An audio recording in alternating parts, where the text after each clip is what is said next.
कानों पर सब जगह से बातें आती हैं और ये सुनता हूं तो बड़ा गर्व होता है जी कि मेरे देश के खिलाड़ी मेरे देश के लिए ही खेलते हैं।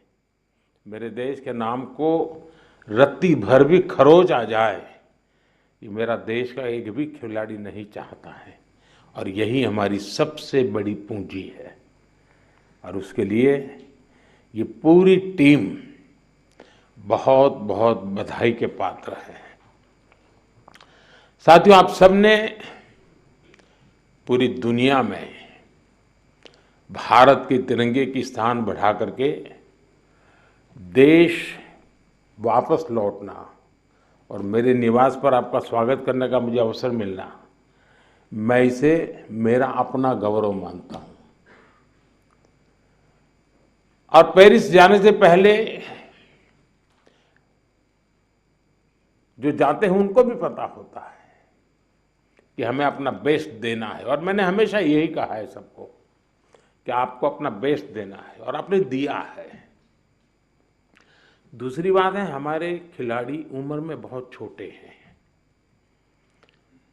और अभी से ये अनुभव मिला है तो आगे हमारे पास एक लंबी समय है अधिक अचीव करने का और वो आप जरूर करेंगे। इस अनुभव का लाभ देश को मिलेगा। साथियों, पेरिस ओलंपिक्स भारत के लिए कई मायनों में ऐतिहासिक रहा है। इस ओलंपिक्स में देश के लिए जो रिकॉर्ड्स बने वो देश के कोटि कोटि नौजवानों को प्रेरणा देंगे। आप देखिए, ओलंपिक्स के करीब 125 साल के इतिहास में ये मनु हमारी पहली बेटी ऐसी हैं जिसने भारतीय खिलाड़ी के रूप में इंडिविजुअल इवेंट में 2 मेडल जीते हैं।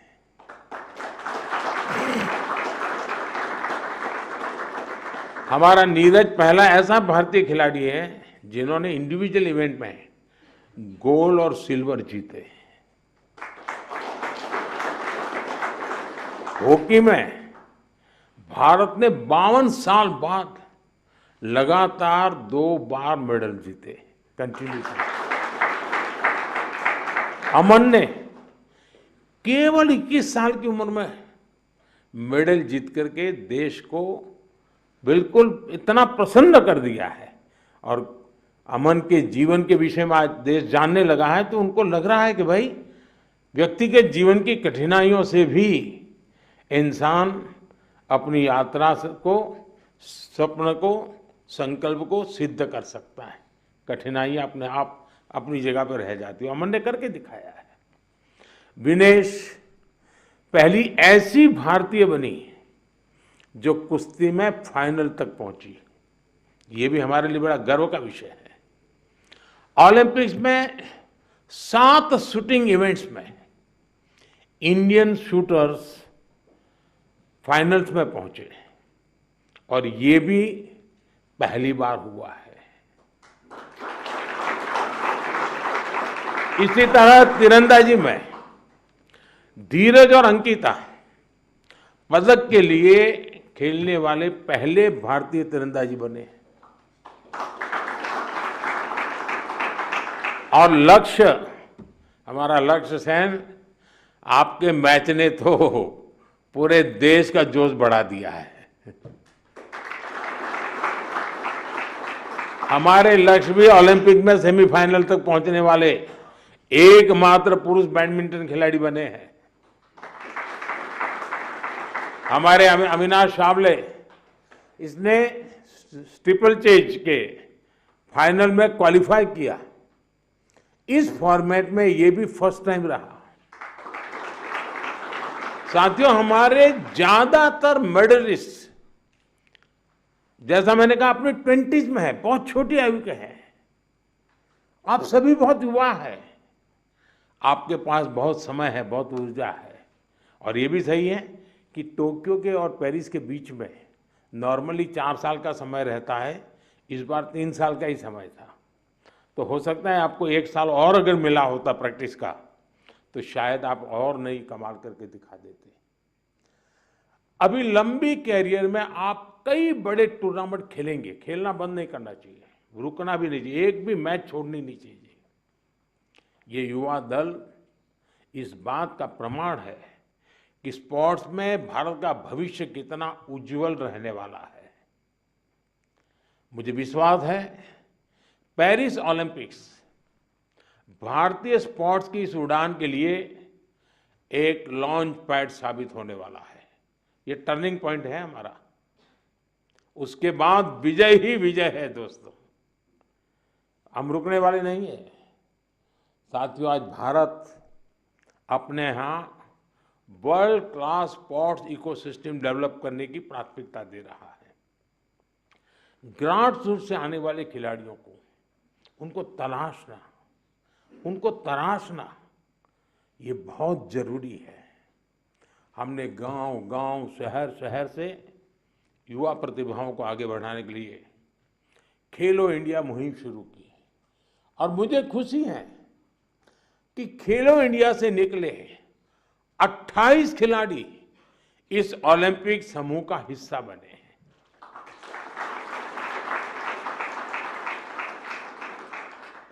अमन है, अनंतजीत है, धीरज है, सर्वजोत है, इन सब ने खेलो इंडिया एथलीट के रूप में अपनी जर्नी शुरू की थी।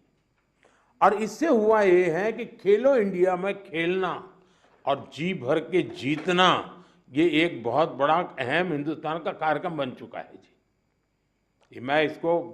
मैं मानता हूं मैं खेलो इंडिया को और तवज्जो देनी है और ताकत देनी है। उसी में से हमें अच्छे नए हैं।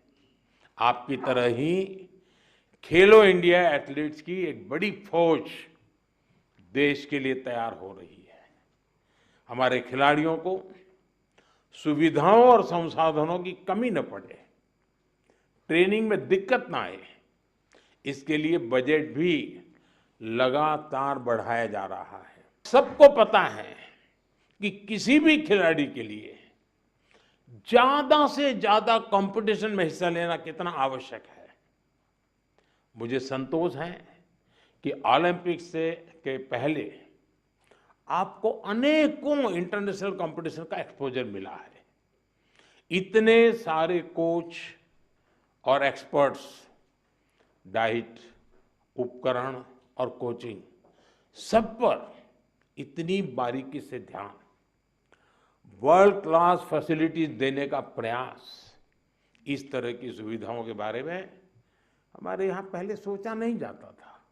खिलाड़ी अपने नसीब पर मेहनत करता था, देश के लिए कुछ करके आता था, लेकिन अब एक पूरी इकोसिस्टम बनी है। ये केवल स्पोर्ट्स में देश की नीतियों का बदलाव है, इतना ही नहीं है, ये उस भरोसे का प्रतीक भी है जो देश अब अपनी युवा पीढ़ी पर बहुत ज्यादा भरोसा करता है, उसकी अभिव्यक्ति है। साथियों, आप सब देश के युवाओं के लिए बहुत बड़ी प्रेरणा है। मैं मानता हूं आप में से हर किसी के बारे में देश को, देश के युवाओं को ज्यादा से ज्यादा जानना चाहिए। यहां भी मेरी इच्छा है कि मैं हर किसी का नाम लेकर उसकी चर्चा करूं, विशेषकर हमारी बेटियां। पिछली बार की तरह इस बार भी बेटियों ने ही ओलंपिक में भारत की जीत का श्री गणेश किया है।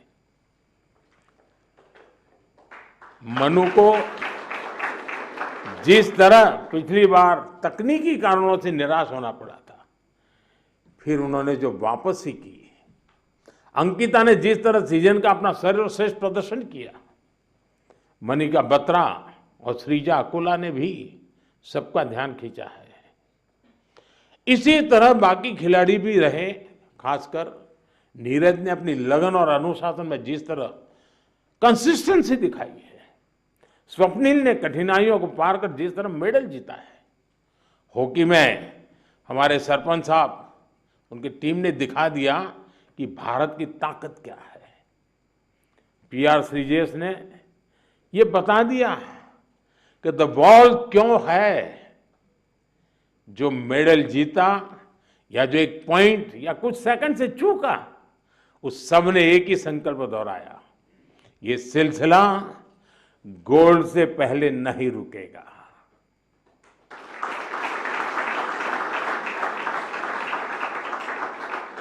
मैं मानता हूं इससे देश के युवाओं को बहुत कुछ सीखने को मिलेगा।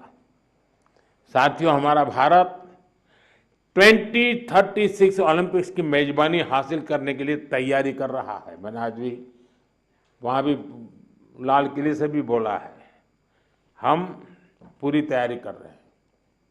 ऐसे में कई ऐसे एथलीट्स जो पिछले ओलंपिक्स में भी खेल चुके हैं, उनके इनपुट बहुत महत्वपूर्ण है। आपने वहां बहुत कुछ ऑब्जर्व किया होगा, बहुत कुछ देखा होगा।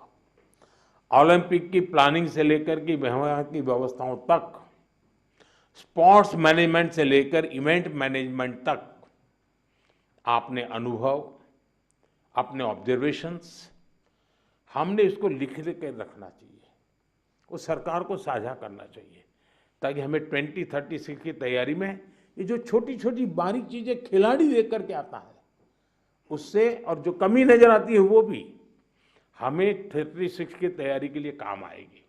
तो एक प्रकार से आप मेरी 36 की टीम के फौजी है, आप सबको मेरी मदद करनी है, ताकि हम 2036 में दुनिया में अब तक न हुआ हो ऐसा ओलंपिक कर करके मेजबानी करके दिखाएं।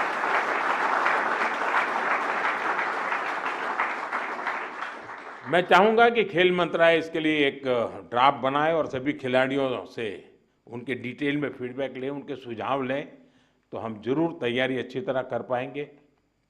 साथियों, भारतीय स्पोर्ट्स में और कैसे इंप्रूवमेंट हो सकता है, इससे आइडियाज भी, जो चीज खिलाड़ी बता सकता है ना, जो चीज कोच बता सकता है, वो हम मैनेजर लोग नहीं बता सकते। और इसलिए आप लोगों के इनपुट बहुत जरूरी है, आपके आइडियाज बहुत जरूरी है। आप पर भविष्य के खिलाड़ियों को मोटिवेट करने, उन्हें आगे बढ़ाने का भी दायित्व है। और लोग तैयार होने चाहिए, आगे बढ़ने चाहिए। आप सोशल मीडिया स्पेसेस पर युवाओं से जुड़ सकते हैं, और जुड़ते भी हैं, करते भी हैं, बातें उनको प्रेरित करें। खेल मंत्रालय और दूसरी संस्थाएं भी इस तरह से इंटरेक्शन सेशन आयोजित करवा सकती है अलग अलग ग्रुप के लोगों के साथ। तो ये लोग अपना अनुभव शेयर करेंगे। मेरे सामने शायद बोलते नहीं है, लेकिन बाहर तो बहुत कुछ बोल सकते हैं ये लोग। साथियों, आप सबसे मुझे मिलने का अवसर मिला, और जब आप आए और मैं आपको ऐसे ही जाने दूं तो फिर बात अधूरी रह जाएगी। और इसलिए मैं तो कुछ न कुछ आपके जिम्मे काम छोड़ने ही वाला हूं। और पहले भी जब भी मैंने आपको कुछ कहा है, आपने जरूर उसको पूरा करने का प्रयास किया है। देखिए, जो साथी टोक्यो ओलंपिक के बाद आए थे, उन्होंने मैंने स्कूलों में जाने और युवाओं से मिलने का आग्रह किया था, और उन्होंने किया था, उसका लाभ भी हुआ है। आज देश पर्यावरण की रक्षा के लिए एक पेड़ मां के नाम अभियान चला रहा है। मैं आप सबसे कहूंगा, आप भी उससे जुड़े, अपनी मां को लेकर के एक पेड़ लगाइए, पेरिस को भी याद कीजिए और पेड़ लगाइए। अगर मां नहीं है